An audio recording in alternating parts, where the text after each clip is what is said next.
Hello everyone, Assalamualaikum warahmatullahi wabarakatuh. My name is Amifala Burhanuddin. You can call me Fala or Burhan. My name is 12123000150. Okay, right now I will tell you about definition, example, and legal basis of insurgent. Okay, firstly, about definition of insurgent. Insurgent or rebel can generally be interpreted as group or individualists who carry out armed resistance against a legitimate government with the aim of overthrowing the power of changing the system of government.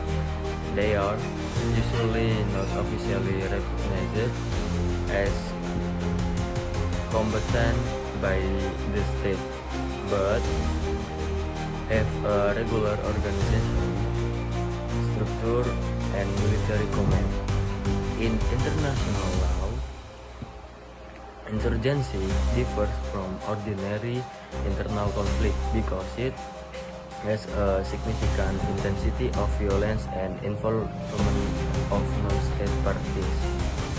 In an academic context, insurgents are not only understood as perpetration of violence, but also as a response to structural injustice or political marginalization.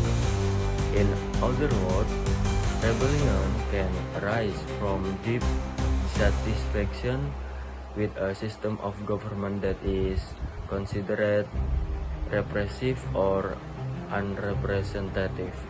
However, this act of armed rebellion often ends in prolonged armed conflict and caused many civilian casualties. Secondly, about example of insurgent. One example of an insurgent that is quite well known at the global level is the Taliban in Afghanistan.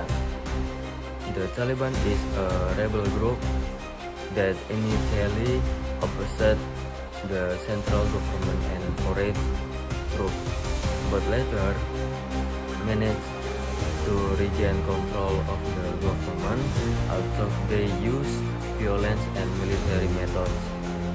The Taliban have a clear leadership structure and political goals, making them an insurgent actor in the law of non-international armed conflict. In Indonesia, an example of an insurgent can be seen in the Free Aceh Movement or GAM before the peace agreement in 2005.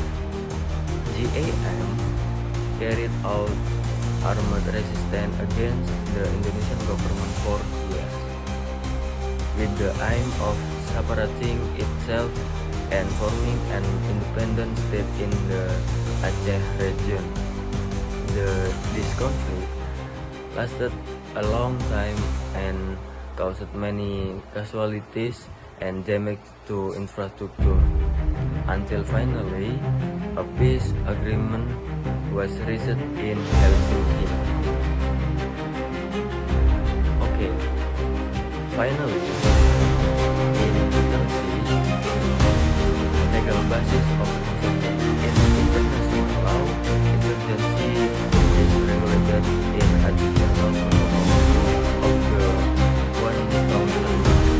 1949 Geneva Convention, which regulates the treatment of victims of non-international armed conflict.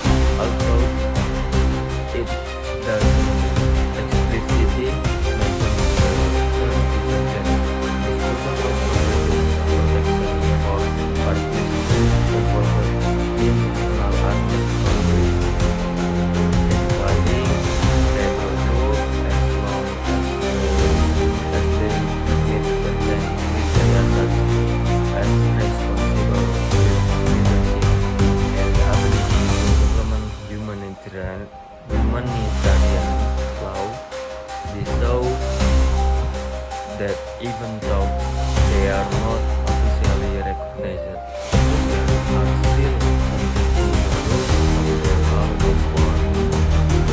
In the national context, action can be categorized as the treason or rebellion against the state, which is regulated in the criminal code or KUHP, Article 106 until 110.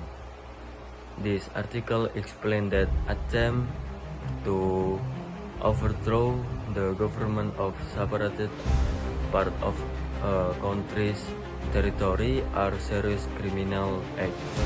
The state has the right to take action against it in order to maintain national integrity, but must still pay attention to human rights and the principle of justice.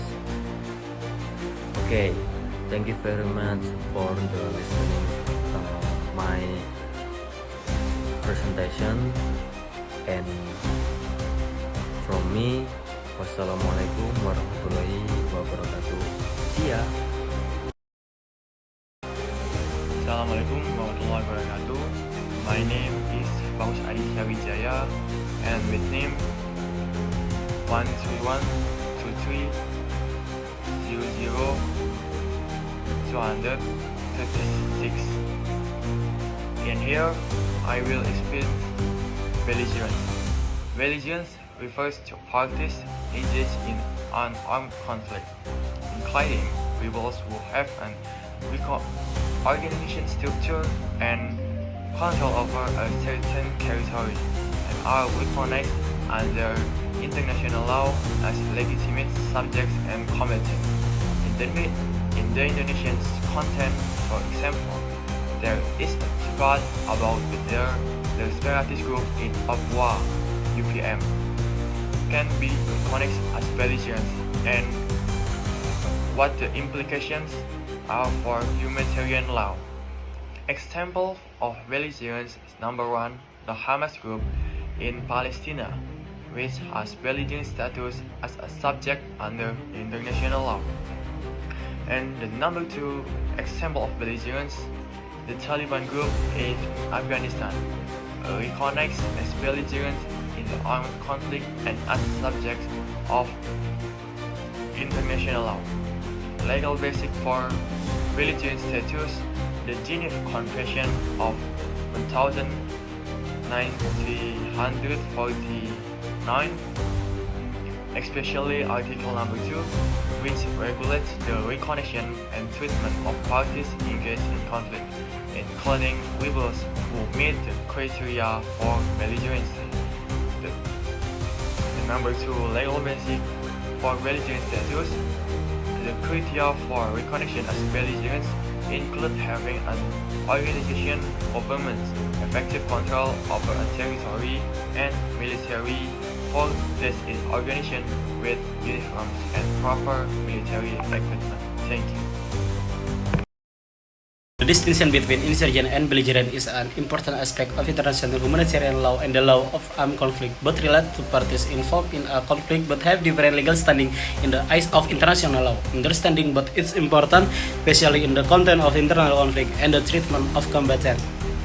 In general, insurgent refers to a rebel group or party that carries out armed resistance against a legitimate government and usually occur in non-international armed conflict or civil war. Also, insurgents can hold control of cars and territories and conduct organized military operations. They are not automatically recognized as subjects of international. Therefore, insurgents do not have the right and the obligation of states or party officially recognized international war. In practice, the status of insurgent depends largely on the extent to which they comply with the rules of humanitarian law, as well as the extent to which they are including government or the international community.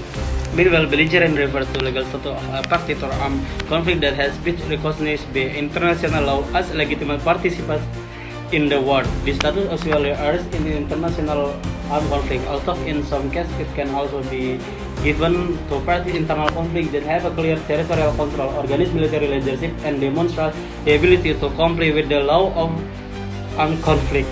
Recognition as a belligerent give a legitimacy to the party to be treated as a combatant, which means they have the right to take direct place judicially if captured or obtained prisoner of war status. In terms of legal basis, this difference is affirmed in several international legal instruments for insurgents. The legal regulation can be found in the Common Article 3 out of the Geneva International Armed Conflict. This article provides minimum protection for people who are not directly involved in hostilities. My name is Bisma Haryanto dengan NIM 3020 325 Organization the group color vulnerable common armed they can ensure for the law of war.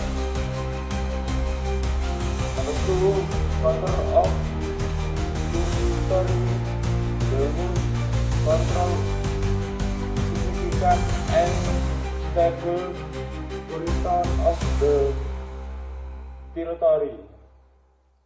Number 3, hospitalis the conflict must be open general in arguing beyond this. Number 4, the law of equality the group must operational law significant setting Somali. Number 5, not always easy status might be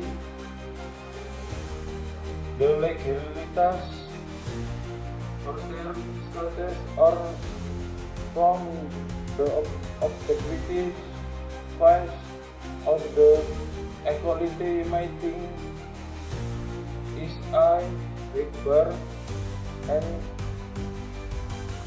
group hand under law make operational of status.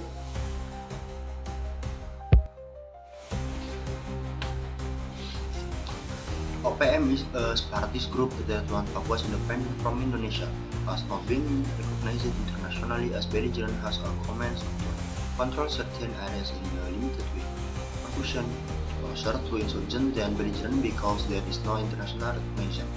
Based on the facts, we can conclude that OPM does show characteristic of an insurgent group, especially due to its political aims and armed operations. However, it does not yet meet the full requirements to be classified as a belligerent under international law. In summary, the OPM might be considered a potential insurgent, but it has not reached the legal threshold required for belligerent status due to its limited territorial control, the decentralized command and lack of international coordination.